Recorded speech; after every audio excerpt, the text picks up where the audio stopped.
Have you ever watched a movie and then days later you're reflecting and all you can think of is, that was an experience? That's exactly what's happening with me right now. Let's talk about The Brutalist. Cousin. Erzsébet is alive. What? When visionary architect László and his wife flee post-war Europe in 1947 to rebuild their legacy and witness the birth of modern America, their lives are changed forever by a mysterious, wealthy client. This movie is obviously rated R, 3.5-hour-long A24 epic. You're gonna have some sex, some language, profanity, smoking, drug use, all of the things. 3.5 hours is gonna have a lot of people hesitant to even watch the movie in the first place. And people are complaining that movies are 2 hours long nowadays. Granted, some movies are way too long today. There's even an intermission. I mean, how often do you see that in American cinema? I've watched a lot of Indian cinema this year, and there's usually an intermission, but with American cinema, very different. And so, as a whole, you could use the word unique with this experience, but I don't want to say wholly unique, like I've never seen anything like it, because the entire time while I was watching this, all I could think of was Paul Thomas Anderson, with a little sprinkle of Francis Ford Coppola. Not today's Coppola, obviously, with Megalopolis, but you could also watch Megalopolis coming out in 2024, look at the budget of that film, and then apply all of the things that maybe you hoped for out of that to The Brutalist, and The Brutalist accomplishes most of the things that that movie wanted to accomplish. Obviously, thematically very different and different time period, but at the same time, you've got this big, grand, ambitious, epic tale, this story of this man coming to America to make his life better, obviously. He gets caught up in a couple of things when he first arrives in America, but improve the lives of those people that he loves and holds close to him. One of those, played beautifully by Felicity Jones, definitely a supporting performance because she doesn't really come along until later in the film, but with a movie that's 3.5 hours long, later could be an hour into it, and you still have 2.5 hours remaining. So what am I talking about? Listen, The Brutalist, you don't get movies like this anymore. And I know that's a very cliche statement. I'm not going to go out of my way calling this the most ambitious masterpiece I have ever seen on first viewing, because I feel like that's an impossible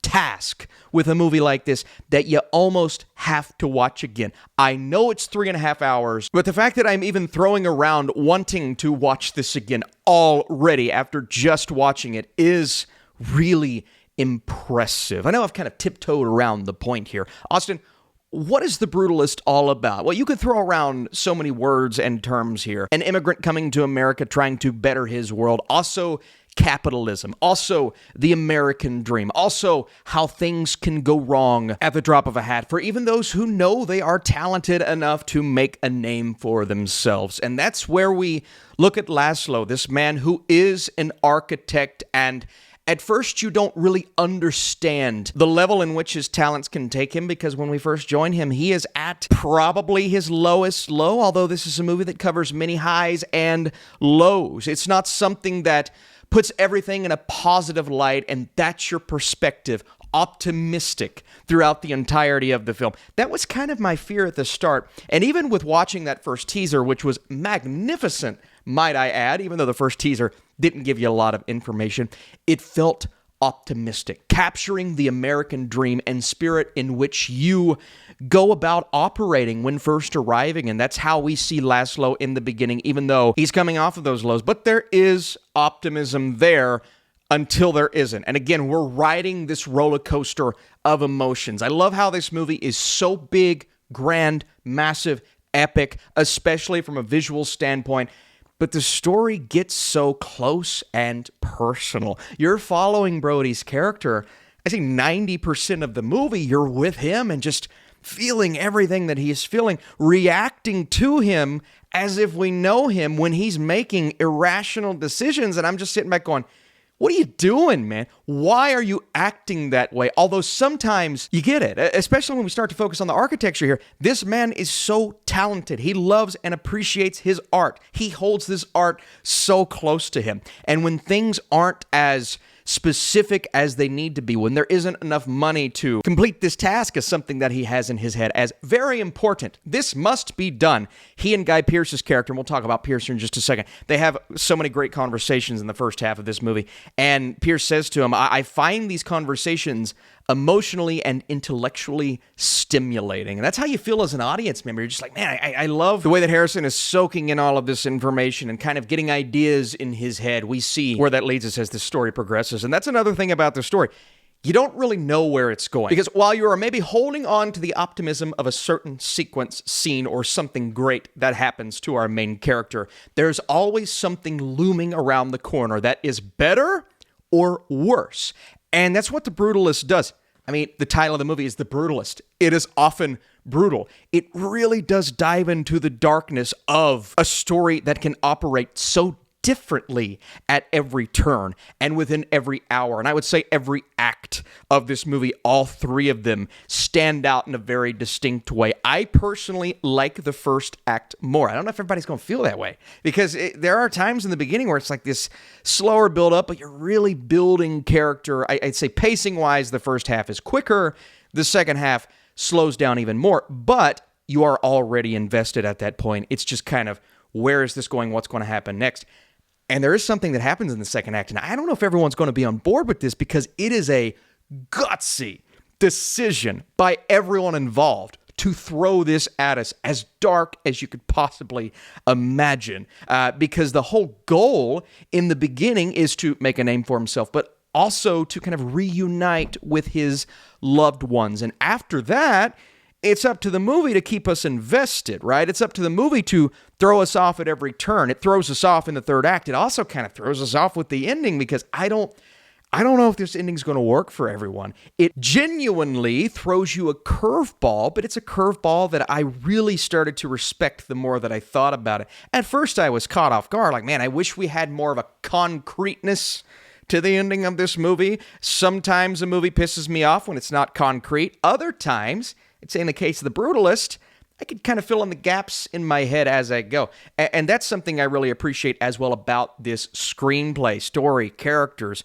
All of that is great, but without great dialogue, without a rock-solid screenplay that may have a couple of pieces missing, a couple of voids, if you will, but those are voids that I'm able to kind of let marinate in my head. And oftentimes in The Brutalist, it's the things that you're not seeing on screen that are just as impactful as what you are seeing. And we're spanning a lot of time, multiple decades, numerous years in this movie. Again, a sprawling epic, but also a visual epic. I can't not talk about the technical side of things with The Brutalist, and then we'll finally dive into performances at the end of this review. How about Lyle Crawley's cinematography, who also did The Devil All the Time, White Noise, Four Lions, does The Brutalist, and absolutely knocks it out of the park. The editing is also something I really want to focus on. I know it's less flashy than other movies, but that doesn't make it great. It was one of my 3 films I voted for with the Critics' Choice Awards for editing. The Substance and Dune were the other 2.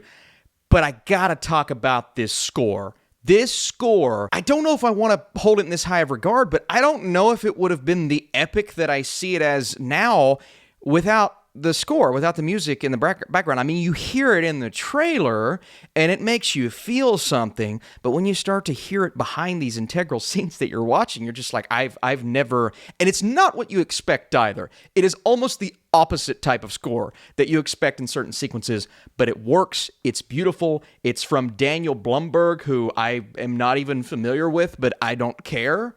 He's up here now. He's up my list. Come on, man. Let's talk about our actors and this director for just a second. Brady Corbet does such a nice job here, and you don't expect it from the director of Vox Lux, which isn't a bad movie, but it's just not like this. It's so different. But that's cool, right? You have a director whose filmography so far is just like drastically different. That tells you that he kind of knows what he's doing. He's crafting this career beneath our eyes. It's really impressive.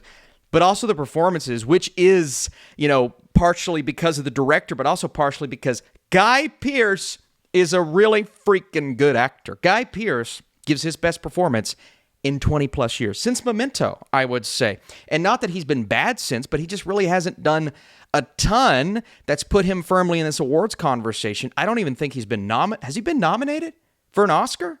which is crazy to me because I think of Guy Pearce as a really good actor. This is his chance. He's getting nominated. I don't know if he's going to win because of Kieran Culkin, but he's definitely getting a nomination. Also, Felicity Jones, who I feel like always gives a really good performance. This is probably her best in quite some time. Again, she comes in a little later than I anticipated, but makes her impact almost immediately and has one emotional scene that I thought was just outstanding.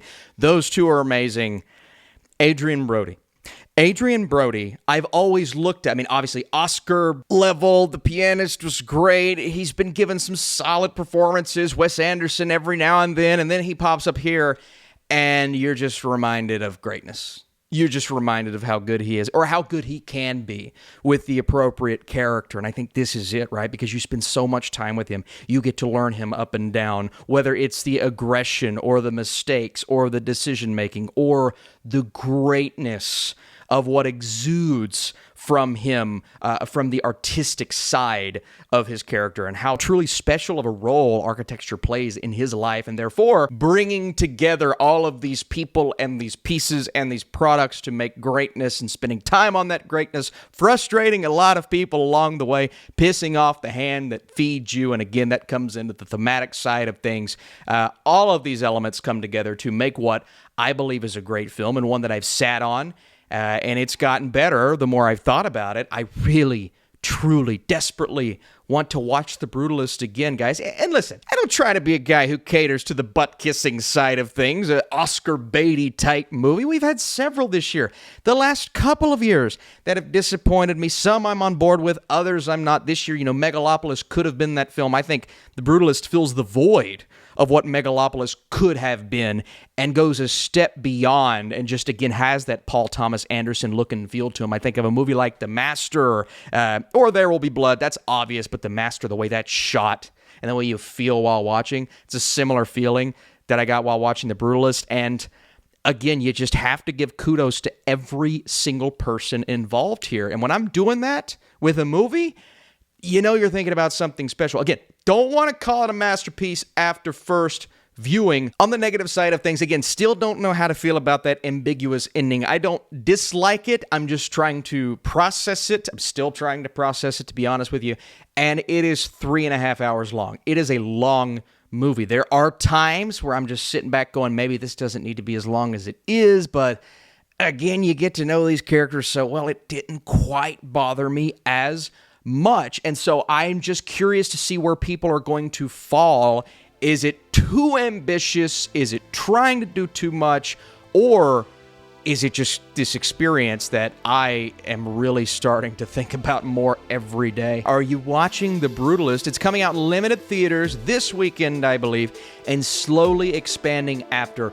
Once it gets a bunch of Oscar nominations, like I believe it will, I think more people will have an opportunity to see it. And just let me know, what's the best A24 movie of this year? If you want more A24 movie reviews, dropping that like tells me so. Also, if you drop a like, I don't know, we may do the best movies of the year video sooner than later. The Brutalist is a monumental film. As grand and epic as it is from a visual and cinematic standpoint, the story is just as impactful, but on a more personal level. Brody is Oscar-worthy, Jones steals multiple scenes, and Pearce gives his best performance in 2 decades. It towers above most others that have recently attempted to do something similar, and it hits distinct and possibly divisive notes towards the end that we haven't seen in a movie in quite some time. That divisiveness will be interesting to see from a general audience standpoint.